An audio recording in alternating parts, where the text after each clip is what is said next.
कितने अरमान रहते हैं एक बेटी के कि महलों का राजा मिले। जब वो बेटी ये गाना सुनती होगी और उसका पति मदिरा में डूबा रहता होगा तो वो क्या गाती होगी? नंबर 1 का बेवड़ा। इस मेरा पुरुषों से निवेदन है, अपने बच्चों के लिए, अपनी पत्नी के लिए, अपने माता पिता के लिए, अपने परिवार के लिए मदिरा का त्याग कर दो। नहीं पीना,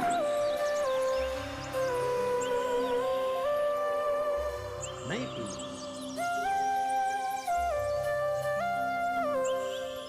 गंगा नाली का पानी नहीं पिएंगे, एक। और दूसरा, अपना सनातन धर्म छोड़कर, अपना हिंदू धर्म छोड़कर, मेरे महादेव को छोड़कर मैं किसी दूसरे धर्म में नहीं जाऊंगी, चाहे कितनी भी लोभ लालच दे।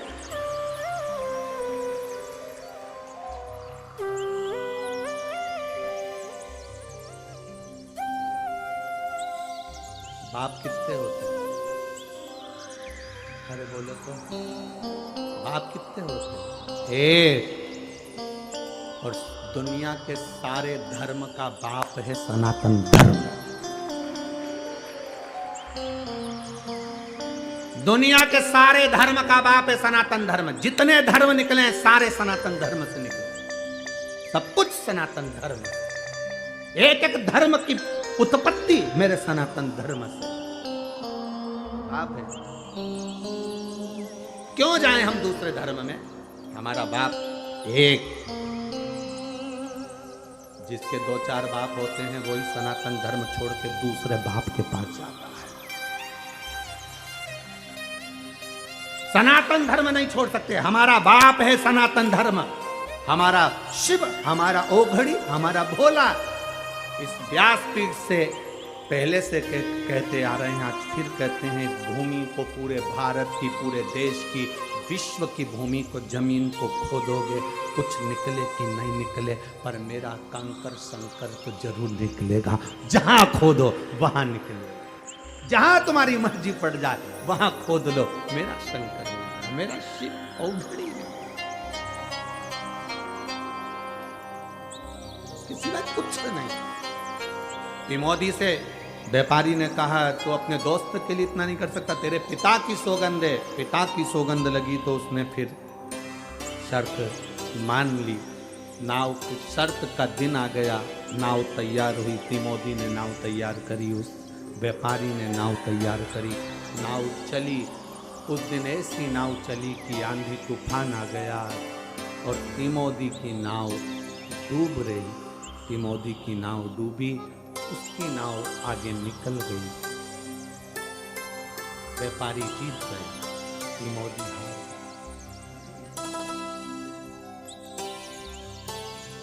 प्रश्न खड़ा हो गया, शंकर जी का भजन करने वाला हार गया। आपको जब दुख आएगा ना तो लोग सबसे पहला यही बात बोलेंगे, तू तो इतनी कथा सुनने वाली, तो तेरे को दुख आ गया। तू इतना पूजन पाठ करने वाली, तेरे को दुख आ गया। तू इतनी शंकर जी के मंदिर जाने वाली, तो दुख आ गया। तू तो सियोर वाला महाराज के बेसा बेसा करने वाली, तो दुख आ गया। तिमोदी भी शंकर की आराधना करता था, नाव डूब गई तिमोदी की। ध्यान रखना, कोई तुमसे कहे तू इतना भजन करने वाली और तुझे दुख आ गया, तो उससे कहना ये दुख याद रखना मेरा अपना है। आज का भजन, अभी मैं भजन कर रही हूँ, इसका तो पुण्य मुझे बाद में मिलेगा। जो मैं पूर्व में कर कर आई हूँ वो तो मुझे आज ही भोगना पड़ेगा। पूजन कर कर भी दुख मिल रहा है, कष्ट मिल रहा है, तकलीफ मिल रही है, तो समझ लेना, टेंशन मत लेना, यह पूर्व का कष्ट आज भोग रहे हैं हम, पर आएगा समय अच्छा सुख का अनुभव भी हमको होगा।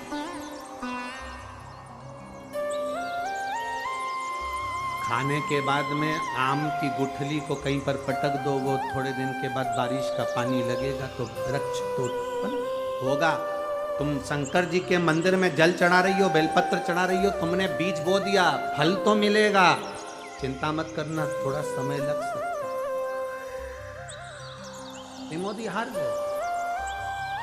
व्यापारी आया, 10 नाव मंगी, 2 हाथ, तेरे हाथ अब मुझे दे दो, ये भुजाएं मुझे दे दो। हार गए तुम, क्योंकि हाथ से तो नाव चलाता है। ईर्षा थी ना अंदर, वो ईर्षा बर्बाद का कारण बनती है, वो ईर्षा ही तो है अंदर। कई लोग हैं जिनके अंदर ईर्षा झलकती रहती 24 घंटे। कैसे? बस 24 घंटे उनके पास ईर्षा झलकती रहेगी, इसके तो ऐसा हो जाएगा, इसका तो एक दिन ऐसा हो जाएगा, ये ज्यादा उछल रहा है, इसके साथ में ऐसा हो जाएगा। 24 घंटे अंदर से ईर्षा झलक रही है, तो वो बार बार बद्दुआ के रूप में निखर रही है। वो भी तो कुछ है, वो भी तो तिमोदी हार गया, 10 नाव दे दी, जो थी उसके पास में टूटी फूटी वो दे दी। हाथ तिमोदी से कहा व्यापारी ने, अब ये हाथ मेरे हो गए हैं, इन हाथ से तो कोई काम नहीं करेगा, ये हाथ मेरे को दे। और तिमोदी ने वो हाथ दे।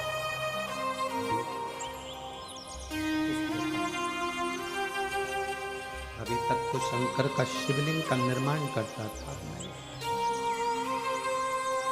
घर में कोई था नहीं, अकेला था तिमोदी। भोजन अब कौन दे, और खाए तो खाए किससे, हाथ तो चले गए। अब तो रोटी के भी लाले हो गए, क्योंकि हाथ से रोटी।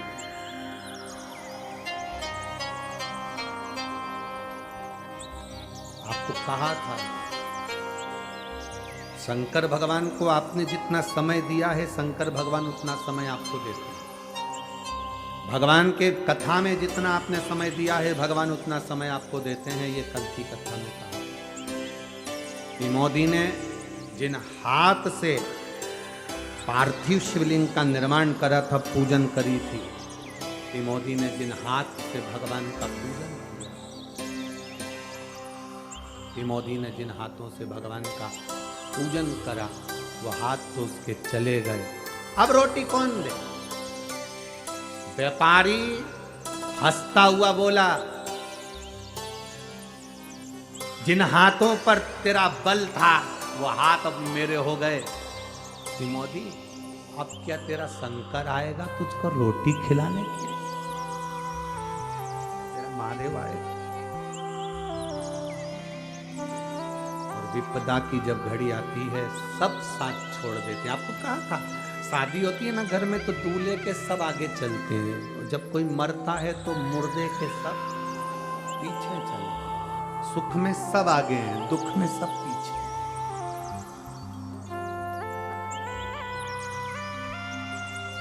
दुख में सब पीछे, सुख में सब आगे। दूल्हे के सब आगे, मरने पर पीछे हो जाते हैं लोग, साथ कोई नहीं देता। जितने गांव के लोग थे, किसी ने तिमोदी को 2 रोटी तक नहीं, कौन खिलाए अपने हाथ से? हाथ चले गए इसके तो। अपने हाथ से रोटी कौन खिलाएगा? कौन दे रोटी? कौन खिलाएगा? कहा, आएगा तेरा शंकर, आएगा तेरा ओगरदानी, आएगा तेरा शिव भोजन देने के लिए। तिमोदी की आंख से आंसू बह रहे थे। 4 दिन निकल गए, तिमोदी ने कुछ नहीं खाया, पानी भी नहीं पी सकता, क्योंकि हाथ तालाब के किनारे जाए, थोड़ा सा मुंह डालकर पानी पी ले।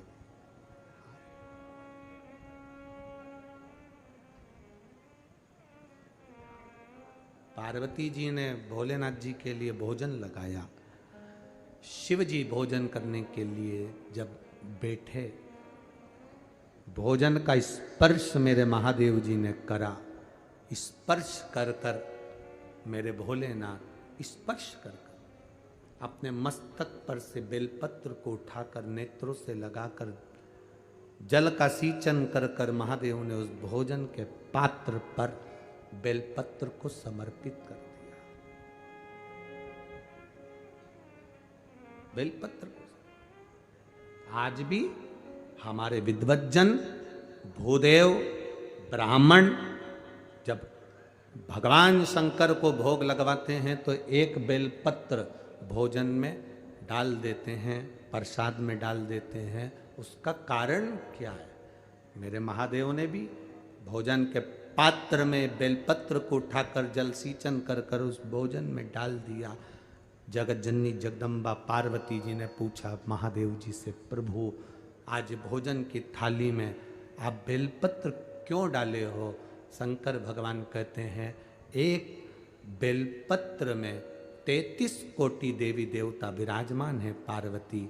ये 33 कोटि देवी देवता का जो भजन करने वाले हैं, कोई राम भजेगा, कोई कृष्ण भजेगा, कोई देवी भजेगा, कोई दत्त भजेगा, कोई शनि महाराज को पूछेगा, कोई राम जी को पूछेगा, कोई गुरु महाराज को पूछेगा, कोई पृथ्वी को पूछेगा, कोई अग्नि को पूछेगा, कोई आकाश को पूछेगा। 33 कोटि देवी देवता इस बेलपत्री में हैं। 33 कोटि देवी देवता का जो भजन करता होगा, पृथ्वी पर रहने वाला व्यक्ति किसी का तो भजन करता होगा।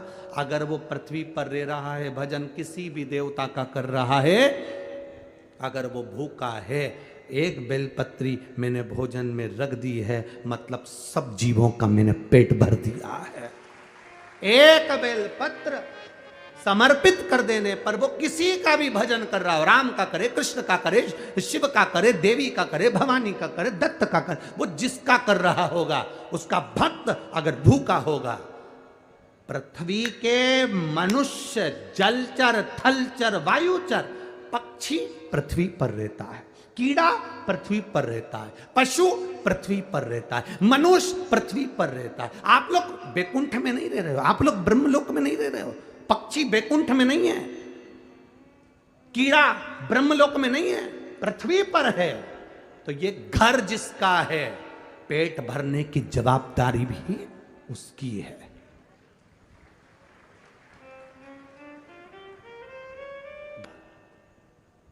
मदिरा पीने वाला, चोरी करने वाला, गलत काम करने वाला, गलत व्यसन में डूबने वाला, ये किसी ना किसी को अपने जाल में फंसाने का काम करते ही हैं। और बुरा काम करने वाला अच्छे व्यक्ति को जब अपने साथ में रखता है और धीरे धीरे उसको बुरा काम करने के लिए आतुर करता है, तो बुरा काम करने वाला तो बुरा काम करके निकल जाता है, पर अच्छा व्यक्ति थाने में जिंदगी भर सड़ता रहता है। जिंदगी भर अच्छा व्यक्ति पड़ा रहता थाने के अंदर, जिसने गलती ना करी है, क्योंकि बुरा करने वाला बुरा कर्म कर कर निकल गया। एक कौवा मानसरोवर पर आ गया, बहुत सारे हंस थे, कौवे से कहा कौवा यहाँ मानसरोवर है, यहाँ हंस रहते हैं, चलो निकलो यहाँ से बाहर। कौवा कहने लगा मैं भी पक्षी, तुम भी पक्षी, तुम गोरे में काला, अंतर क्या है? पक्षी तो है ना, एक जात के तो है ना, एक समाज के तो है ना, है तो पक्षी ना, तो मेरे रहने में क्या दिक्कत है? हंसों ने कहा नहीं नहीं कौवे, यहाँ हंस रहते हैं, सत्संग करते हैं, भजन करते हैं, तुम्हारी और हमारी नहीं पटेगी। अपन पक्षी तो है ना, एक जात के तो है ना, एक समाज के तो है ना, अपन तो रहेंगे। सारे हंस चले गए, एक हंस बैठा रहा, उसकी कौवे से दोस्ती हो गई। कौवे ने हंस से कहा भाई मुझे भूख लगी है। हंस गया, मोती चुग कर ले आया, क्योंकि हंस तो मोती चुगते, मोती लेकर आया, ले खाओ। कौवे ने जो मोती को मुख में रखा तो चोंच टूट गई उसकी, क्योंकि मोती कौवे ने कभी खाया नहीं था, भूखा मरने लगा।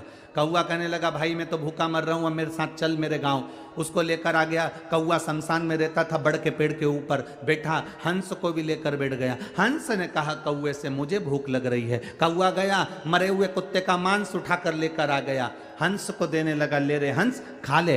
हंस कहता है मर जाऊंगा पर यह कुत्ते का मांस नहीं खा सकता, क्योंकि हम लोग मोती चुनते हैं, मोती को खाते हैं, ये हम मांस नहीं खा सकते। कौवे ने समझाया, फिर भी हंस नहीं खाया। नीचे का राजकुमार बैठा था, इन दोनों की बात करने में मांस का टुकड़ा नीचे गिर गया, राजकुमार के ऊपर गिरा। राजकुमार ने बाण साधा और निशाना लगाकर मारा, जो मारा तो कौवा भाग गया, वो बाण हंस को लग गया, हंस नीचे गिरा। राजा के लड़के ने कहा हंस देव मैंने बाण कौवे को मारा था, आपको लग गया। हंस कहते हैं आपकी गलती नहीं, गलती मेरी है, मैंने गलत मित्र का साथ कर लिया था, कर चले गए और पकड़ा मिल गया। गलत करने वाला गलत काम करके चले जाता है, गलत बोलने वाला गलत बोलकर चले जाता है, व्यभिचारी गलत कर्म करने वाला गलत कर्म कर कर चले जाता है। तुम किसकी संगत में रह रहे हो? गलत काम करने वाले की संगत में रहोगे तो वो गलत काम कर कर चले जाएगा, और अच्छा व्यक्ति जिंदगी भर कोतवाली के और अदालत के चक्कर काटता रहेगा। इसलिए निवेदन है, संगत अच्छों की बैठना। पंगत और संगत, ये दो चीजों में याद रखना। खाने की पंगत छूट जाए चल जाएगी, पर अच्छे लोगों की संगत नहीं छूटना चाहिए। पंगत छूट गई, खाने की पंगत रह गई कि मुझे इस पंगत में बैठना था, मुझे भोजन करना था, पंगत छूट जाए चल जाएगी, पर संगत नहीं छूटना चाहिए। अच्छे लोगों की संगत में अगर बैठोगे तो तुम्हारी जिंदगी अच्छी बनेगी। अब इसको तिमोदी को व्यापारी ने अपने झांसे में ले लिया और कहा कि तू और मैं कंपटीशन रखते हैं, प्रतियोगिता करते हैं। क्या प्रतियोगिता? प्रतियोगिता ये, नाव लेकर चलेंगे, उस किनारे तक पहुंचना है, जो पहले पहुंचेगा वो जीत गया। जो हारा उसको 10 नाव देना पड़ेगी और अपने दोनों हाथ उसको देना पड़ेंगे, दोनों हाथ देना पड़ेगा। अब व्यापारी के पास में तो नौकर चाकर बहुत थे नाव चलाने वाले, पर तिमोदी के तो ये 2 हाथी थे जिसके बल पर वो नाव चलाता था। तिमोदी ने कहा मैं ये प्रतियोगिता नहीं रखना पड़ेगा, तेरे को तेरे पिताजी की सौगंध है।